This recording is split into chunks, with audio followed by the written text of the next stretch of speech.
How to track your orders on Temu. Hello guys, this is Atticus and welcome back to another tutorial video. In today's video, I'll teach you guys how you can track your orders on Temu. So let's get started. First, open up your Temu app. After you open it up, make sure that you're logged into your account. And after you've done all of that, just tap on the U section on the bottom and go to your orders.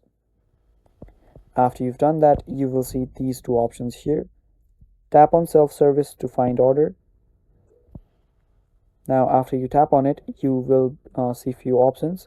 Just type in your phone number if you want to track your order by your phone number.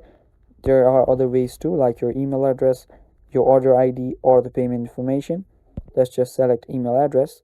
Now type in your email address here and tap on find order, and this will simply track your order and give you information on where your order is currently. So yeah, that is how you track your orders on Temu. Thanks for watching guys. That is all for this video. If you like the video, don't forget to hit the like button below and stay tuned for more upcoming tutorials.